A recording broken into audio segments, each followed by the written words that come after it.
Hay una escena en Juego de Tronos que llevo años sin poder quitarme de la cabeza. Jon Snow está en un bote, sin armadura completa, sin ejército detrás, remando en aguas abiertas, completamente expuesto, sin ningún obstáculo entre él y la orilla. Y en ese muelle, de pie, rodeado de miles de muertos recién levantados, el Rey de la Noche lo mira, lo sigue con los ojos, y no hace absolutamente nada, no lanza un arma, no ordena perseguirlo, no hace nada. La mayoría de los espectadores aceptaron la respuesta oficial y siguieron adelante. Pero esa respuesta es, precisamente, el problema. Después de que se emitiera el episodio de Hogar Duro en la quinta temporada, uno de los showrunners explicó en las notas de producción que el Rey de la Noche, en ese momento en el muelle, reconoció en Jon a alguien que podría representar una amenaza real para él. Eso fue todo. Vio peligro y decidió alejarse de él. Detente un momento y piénsalo de verdad. Estamos hablando de un ser que atravesó un dragón vivo de un lanzamiento de jabalina desde una distancia que cualquier atleta olímpico envidiaría. Un ser que caminó entre llamas sin siquiera reducir el paso. Un ser al que 8 temporadas completas de televisión no encontraron la forma de hacerle daño. Y se supone que, en el instante en que por fin identifica a alguien peligroso, su reacción es despedirse con la mirada y dar la vuelta. No, eso no cierra. Algo completamente distinto estaba ocurriendo en ese muelle, y para entenderlo de verdad, no puedes quedarte dentro de la serie. Tienes que retroceder miles de años, hasta el mundo que George R. Martin construyó en los libros, porque ahí es donde esta historia fue diseñada, y ahí es donde vive la respuesta. Lo que ocurrió realmente en Hogar Duro requiere repasar primero la secuencia exacta de los eventos. Porque cada detalle, Jon llega a Hogar Duro con Tormund, intentando convencer a los habitantes del lugar libre de que crucen al sur antes de que los muertos los alcancen. Consiguen embarcar a unos 5,000. Entonces el ejército de los muertos aparece y el caos se desata. En medio de la batalla, Jon y una guerrera salvaje llamada Loboda terminan dentro de una cabaña en llamas intentando recuperar armas de vidriagón. Un caminante blanco, uno de los generales del Rey de la Noche, entra detrás de ellos. Loboda intenta enfrentarlo y su hacha se hace añicos al chocar con el arma del caminante. Eso es lo que hacen esas armas, destruyen el acero ordinario en el impacto. Loboda muere. Jon está solo frente a una criatura que acaba de matar a alguien el doble de fornido que él sin el menor esfuerzo. Agarra una espada del suelo. El caminante la pulveriza. Jon sale despedido contra la pared. Termina en el exterior, tirado en el suelo, con el caminante encima de él a punto de rematarlo. Entonces Jon alarga el brazo y agarra su espada de acero valirio. Y aquí está el momento que lo cambia todo. No ataca. La levanta para bloquear el golpe. Solo intenta detener el impacto. Completamente convencido de que la espada va a romperse entre sus manos. Sí, igual que todo lo demás. No se rompe. Garra absorbes el golpe del caminante blanco y aguanta. Los dos se quedan inmóviles. Jon y esa criatura se miran durante un instante. Los dos genuinamente desconcertados. Entonces Jon contraataca y el caminante estalla en fragmentos de hielo. El Rey de la Noche observa todo esto desde los acantilados de arriba, flanqueado por sus generales. Ve el bloqueo, ve la pausa, ve la destrucción. Y su reacción, según la documentación oficial, la propia serie, se describe como un interés moderado. No alarma, no furia, interés.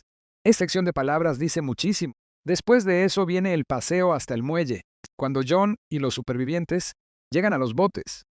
Jon está remando. Y en lugar de quedarse en el acantilado donde había estado todo el tiempo, el Rey de la Noche baja caminando hasta el muelle. Busca un punto desde el que Jon pueda verlo claramente. Establece contacto visual directo, y entonces levanta ambos brazos y resucita a cada cuerpo que hay en esa playa. Miles de muertos levantándose a la vez. Todo mientras sostiene la mirada de Jon, mientras el bote se aleja. Ese paseo hasta el muelle es lo que todo el mundo pasa por alto. No necesitaba hacerlo. La batalla ya la había ganado. Cada persona que murió en Hogar Duro era ya parte de su ejército. Podía haberse quedado arriba. Pero bajó hasta el borde del agua, se colocó donde Jon pudiera verlo, y ejecutó su capacidad más poderosa directamente frente a él. No haces eso con alguien a quien quieres eliminar. Haces eso con alguien a quien quieres. Aquí es donde entran los libros. Y aquí es donde esto se vuelve genuinamente fascinante. El Rey de la Noche de la serie es una creación televisiva. George R. R. Martin ha declarado abiertamente que ese personaje no existe en sus novelas. Original. En el material original, el Caballero Rey es una figura legendaria, comparable a Lan el Astuto o Brandon el Constructor, y tan poco probable de haber sobrevivido hasta el presente como cualquiera de ellos. En los libros, no es un villano sobrenatural activo, es historia antigua. Pero esa historia es la parte que importa. En Tormenta de Espadas, el tercer libro de la saga, Bran Stark se encuentra en un castillo en ruinas llamado Fuerte de la Noche, uno de los bastiones originales del muro, y recuerda las historias que la vieja Nan solía contarles a los niños Stark. Una de esas historias es la del Caballero Rey. La leyenda dice lo siguiente. Hubo un Lord Comandante de la Guardia de la Noche, el 13º de ellos, que vivía en el Fuerte de la Noche durante la Era de los Héroes. No mucho después de que el muro fuera construido. Una noche, desde lo alto del muro, vio a una mujer.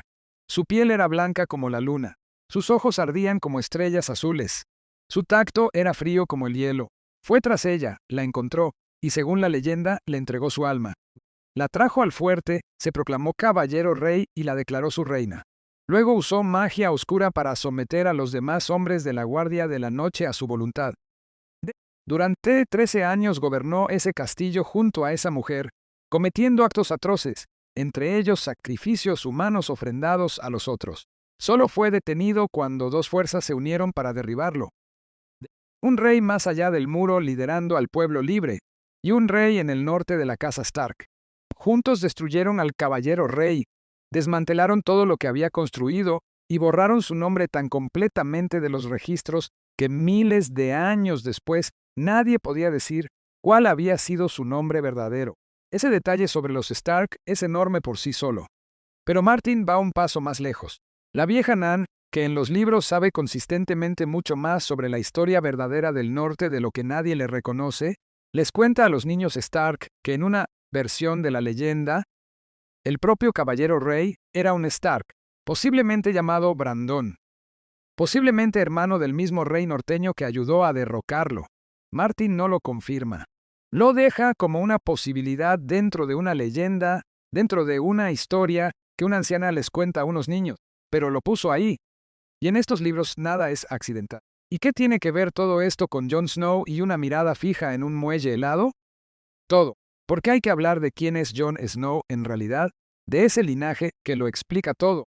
Para cuando ocurren los eventos de Hogar Duro, la serie lleva 4 temporadas construyendo discretamente hacia la revelación del verdadero origen de Jon. El público todavía no lo sabe en ese punto de la 5ª temporada.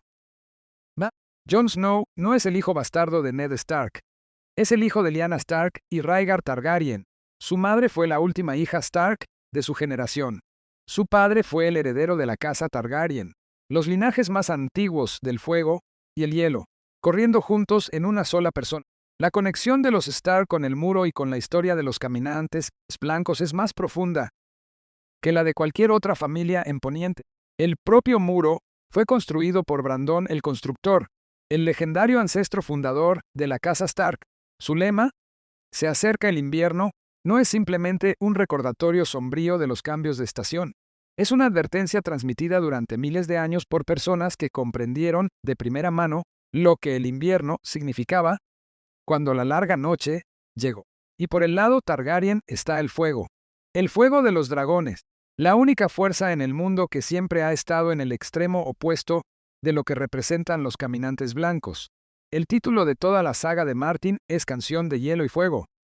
Eso no es una descripción poética, es la descripción de dos bandos, de un conflicto milenario. Y Jon es los... Cuando el Rey de la Noche mira a Jon desde ese muelle, no está mirando a un hombre que tuvo suerte y descubrió una debilidad en uno de sus generales. Está mirando la sangre de la familia que destruyó al caballero rey la primera vez. La sangre que construyó el muro. La sangre que carga la memoria más larga de lo que esta guerra realmente es. Hay otro elemento que se suele ignorar, y este es especialmente importante, que es el acero que nadie recordaba. En los libros, Samuel Tarly pasa un tiempo en los archivos de la Guardia de la Noche en Castillo Negro, revisando registros antiguos, buscando cualquier cosa que pudiera ser útil contra los caminantes blancos. Encuentra un único testimonio de la época de la larga noche que menciona al último héroe derrotando a los otros con una hoja de acero de dragón. Se lo lleva a Jon y los dos especulan con que ese acero de dragón probablemente sea otro nombre para el acero valirio. El metal forjado en fuego de dragón mediante una sorcería antiquísima, pero en ese punto de los libros es solo una teoría, nadie la ha comprobado. La serie no establece esa escena antes de Hogar Duro, pero las implicaciones son las mismas. Cuando Jon levanta a Garra y aguanta el golpe, nadie en ese momento sabe lo que está a punto de suceder. Ni Jon, ni el caminante blanco, ni el rey de la noche que observa desde arriba. Ese bloqueo no es una maniobra planeada. Es un hombre desesperado que agarra lo primero que funciona. Lo que el rey de la noche acaba de presenciar es el redescubrimiento de algo que se suponía enterrado para siempre. Durante el tiempo que lleva al norte del muro, construyendo su ejército, el único material que representa una amenaza física real para él y sus generales había caído esencialmente en el olvido. El conocimiento se había perdido. Las espadas estaban dispersas, eran raras, tratadas como reliquias de familia antes que como armas. El mundo no tenía ni idea. Y entonces este hombre, en este momento, en esta batalla concreta, demuestra que funciona. El rey de la noche no lanzó su jabalina hacia el bote de Jon. Tenía el brazo y la precisión para atravesar un dragón en pleno vuelo desde lejos. No me digas que un bote de madera era demasiado difícil. Eligió no lanzarla. Eligió quedarse ahí y dejar que Jon se fuera con ese conocimiento y con esa espada. Todo esto nos lleva a la trampa perfecta. El muro no era solo una estructura colosal de hielo. Estaba construido con magia antigua diseñada específicamente para impedir que los muertos lo cruzaran. Los espectros no podían atravesarlo. El propio rey de la noche tampoco podía. Esa magia había aguantado 8000 años, y era lo único que se interponía entre su ejército y el resto del mundo. Necesitaba destruirla. Para hacerlo, necesitaba un dragón muerto. Algo con suficiente poder para derribar una sección del muro y romper la magia en su interior. Ese tipo de criatura no había existido en la mayor parte de la memoria del mundo. Los últimos dragones habían muerto más de un siglo antes de los eventos de la serie. No existía ningún plan que pusiera al Rey de la Noche al otro del muro sin uno. Entonces Jon Snow ocurrió.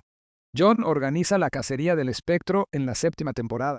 La lógica es que necesita capturar un muerto vivo y llevarlo al sur para demostrarle a Cersei que los muertos son reales y que la guerra importa. Reúne a un grupo pequeño y cruza el muro. La misión se tuerce enseguida. El Rey de la Noche los rodea y corta su retirada. El grupo queda atrapado en un lago helado en mitad del ejército de los muertos sin ninguna salida. Daenerys llega. Vuela a sus 3 dragones más allá del muro para rescatarlos. Y en ese momento exacto, el Rey de la Noche lanza su jabalina y mata a Viserion. Si Jon hubiera muerto en Hogar Duro, esa cadena de acontecimientos no existe. Jon fue quien construyó la relación con Daenerys, que hizo que ella confiara en él lo suficiente como para volar hacia esa situación. Y fue quien ideó la cacería del espectro. Fue la razón por la que esos dragones estaban más allá del muro en primer lugar. El Rey de la Noche dejó vivir a Jon y luego esperó pacientemente durante 2 temporadas completas, mientras Jon hacía exactamente lo que el Rey de la Noche necesitaba que hiciera. Sí, Jon se convirtió en rey en el norte. Se alió con los Targaryen. Puso un dragón vivo al alcance de una jabalina de hielo, y el muro cayó. La serie no dice nada de esto directamente. Solo te muestra los resultados y te deja ahí sentado con ellos. Hay una última cosa que vale la pena decir, y es el patrón que se repite, lo que devuelve todo a los libros. La manera en que el caballero rey de la leyenda de Martin fue derrotado fue mediante una alianza liderada por un Stark con el pueblo libre. Un rey en el norte, un rey más allá del muro, dejando atrás 8000 años de enemistad para combatir a un enemigo común. Cuando ganaron, borraron al caballero rey de la historia tan completamente que hasta su propio nombre desapareció. En Hogar Duro, Jon Snow, un hombre que lleva sangre Stark, está haciendo exactamente eso. Está de pie frente al pueblo libre pidiéndoles que dejen de ser el enemigo y vengan al sur. Está reconstruyendo la misma coalición que quebró al caballero rey la primera vez. Si el Rey de la Noche guarda alguna memoria de su propia historia, si sabe cómo terminó esto la última vez, es Lo que está observando desde esos acantilados no es simplemente un hombre con una espada útil. Está observando cómo el patrón se repite. Está viendo formarse la misma alianza, liderada por el mismo linaje, con el mismo desenlace escrito en ella, si deja que siga su curso. Y lo dejó ocurrir de todas formas. Quizás fue arrogancia. Quizás ya había puesto en marcha piezas que sabía que Jon no podría detener. O quizás lo que ocurrió después, conseguir a su dragón muerto a través del mismo hombre que se suponía iba a detenerlo, fue tan perfecto que nada de la historia antigua importaba ya. Como veredicto final, sea cual sea la respuesta, esa mirada en el muelle no era una amenaza. El rey de la noche no levantó los brazos para decir, mira lo poderoso que soy. Los levantó porque estaba mirando a alguien cuya atención valía la pena tener, alguien cuyo linaje reconocía, alguien con quien no había terminado todavía. Jon Snow pasó el resto de su historia convencido de que era él quien luchaba contra el rey de la noche. Pero desde el momento en que ese bote se alejó de Hogar Duro, era él quien estaba siendo utilizado. Arya mató al rey de la noche al final. Jon Snow simplemente entregó todo lo que el rey de la noche citaba para llegar hasta allí. Si llegaste hasta aquí y quieres más análisis como este, el lore que la serie dejó de lado, lo que los libros explican de verdad, las cosas que estaban escondidas a plena vista, suscríbete y deja un comentario.